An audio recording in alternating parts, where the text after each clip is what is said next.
Бывший советник Офиса президента Украины Алексей Арестович в очередной раз оказался в центре скандала после новых публичных высказываний, которые активно распространяют российские пропагандистские СМИ. В интервью российской журналистке Ксении Собчак он заявил, что первое, что бы он сделал, будь он украинским лидером, поехал бы в Москву к диктатору Путину. По принципу «иду на вы».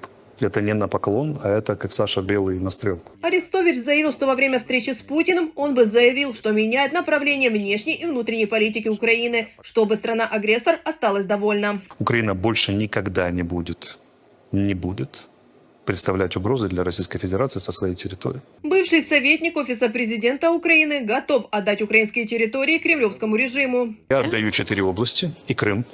Не признаю их российскими.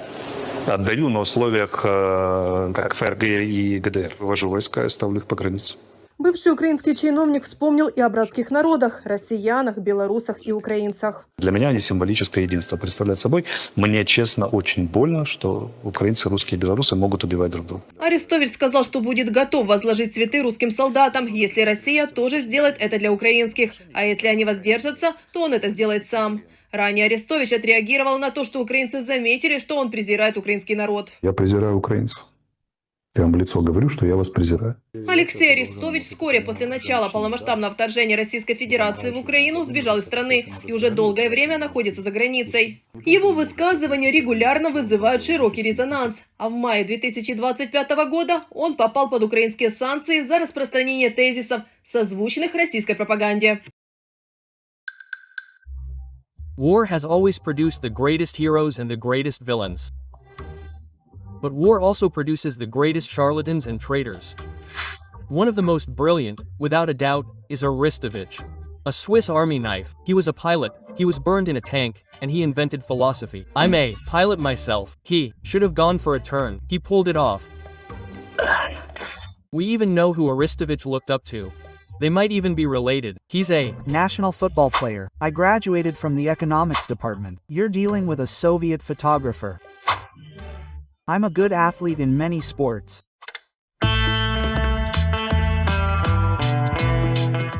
Aristovich's specialty is that he changes his skin like a rock climber every 6 months.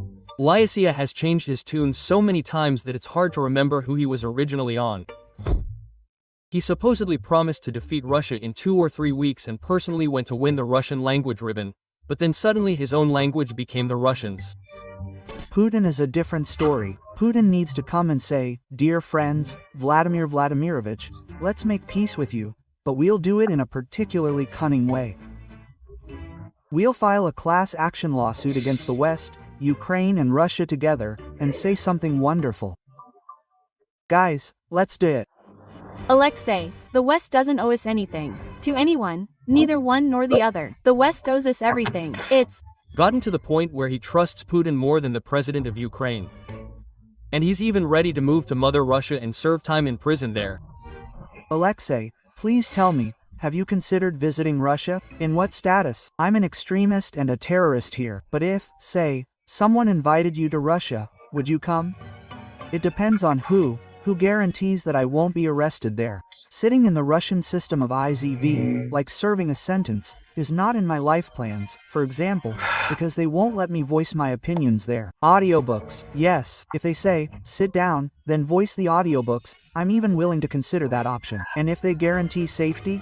And if they guarantee it, I'll come immediately, because I need to come and talk and see. The pro-Russian trash flying out of Aristovich's mouth grew louder each time, apparently in line with the increase in his salary. It got to the point that the sweater-wearing whisperer openly declared that he was ending his support for the Ukrainian Defense Forces, which no longer surprised anyone.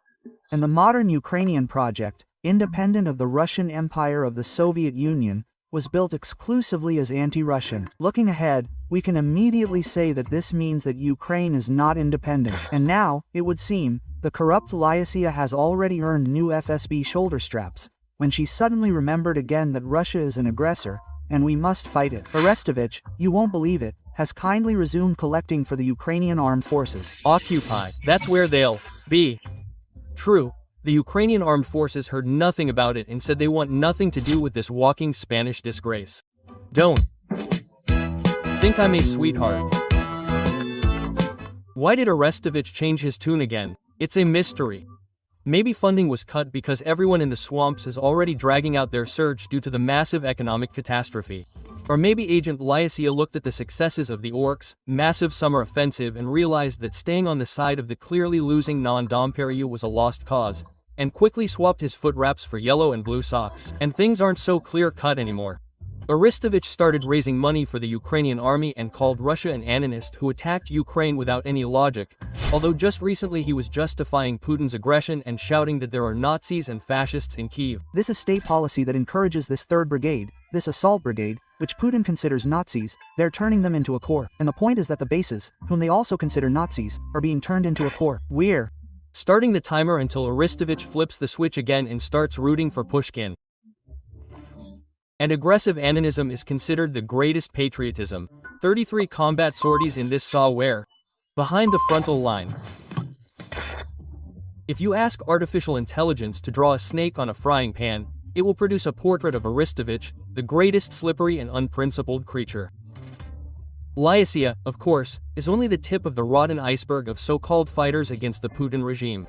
His girlfriend, Latinina, has gone through a similar path, from a dissident in exile to a tame imperialist and bleacher of racism. They write to you that what you're saying now, is in line with the current theses of Russian official propaganda. And listen, if Putin says that twice is 24, the horror lies in that some of what Russian official propaganda told us turned out to be closer to reality than what we were told by golden-eyed people, including myself at the beginning of the war, who shouted, "But this aggression cannot be justified." Lenina is a striking example of the wretchedness and primitivism of Russian propaganda. Her goal was to infiltrate the anti-war environment and quietly, carefully promote the Kremlin narratives so as not to attract attention. But Major Yulia failed the mission because she could not contain her imperial, cannibalistic nature for long. Yulia, have you become an imperialist? I never stopped being one. It's just that I never used to. You know, we always spoke prose. This and we always. I never knew that it was bad. Hatred of Europe, Ukraine, democracy and universally recognized human values quickly emerged from Latinina. It is no coincidence that she teamed up with Lycia. Their tandem is no different from amateurs Novichok and Shpily, Bashirev and Petrov. You just say, guys, look, when we told you we were starting a special operation, we weren't starting a special operation against you.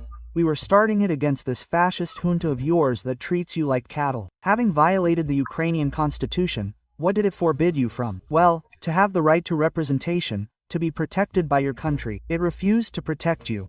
I will protect you. Come to me, I will protect you. You will receive Russian passports within 24 hours. The only difference between Latinina and Arestovich is that she is a disposable can that was opened and the air poisoned.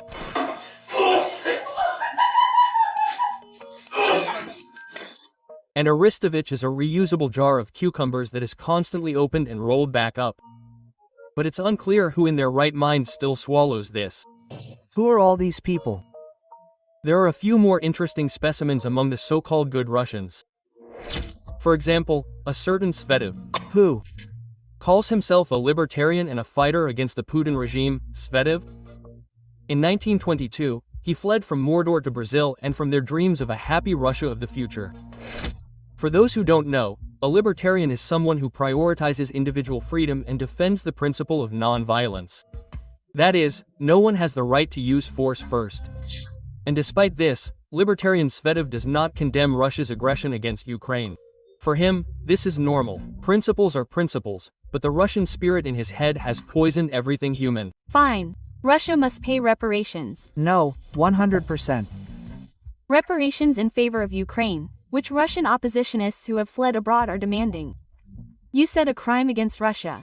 Yes, and repeat it. Can you explain? Your position is surprising. If you want reparations, then let Ukraine pay them to Russia. These are the reparations I agree to. The libertarian suit smells suspiciously of imperialists.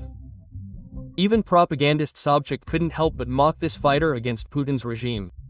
I'm not singing. Why are you still a foreigner? Honestly, did you even contact me? So I could, you? No, I didn't. Moreover, I don't know who to contact. But if I knew where to contact, where to send the letter, I would like to return to Russia, if there is or isn't.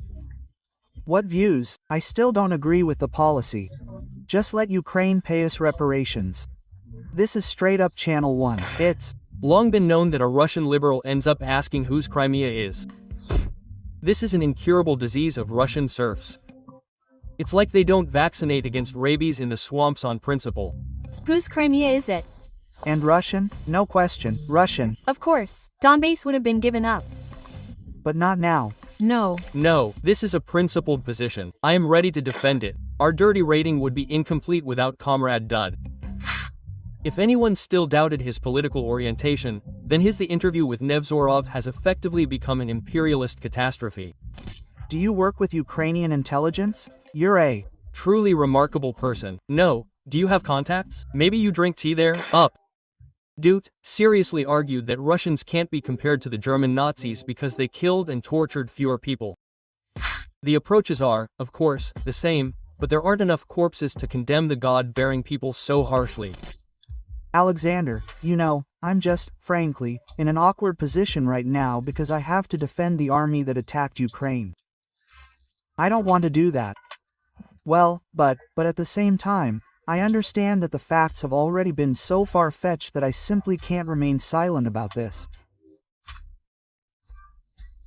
So, you're absolutely outrageous, horrible, and the torture that they carry out on prisoners and on their own citizens. You really are equating that with the number of people who died, whom Nazi Germany exterminated from 1939 to 1945. I'd like to ask Dud, how many Russians would have to kill for him to appreciate their crime? Isn't even one life enough to stop whitewashing this fascist entity? The hypocrisy on Dud's sharp face simply bulges from the screen. That's why we met. The Main message of all Russian pseudo-liberals and conservatives is that the entire Russian people cannot be blamed for the crimes of the Putin regime. Ukrainians have no right to hate and should not offend good Russians who simply aren't interested in politics and go to war solely to pay off loans and buy a microwave. It's a shame. Well, he didn't do anything, huh? In fact, true Russian patriots donate to the Ukrainian armed forces, fight with the Ukrainian armed forces against the Russian occupiers, burn substations, and derail trains in Russia itself. In other words, they are doing everything to destroy the Russian fascist regime.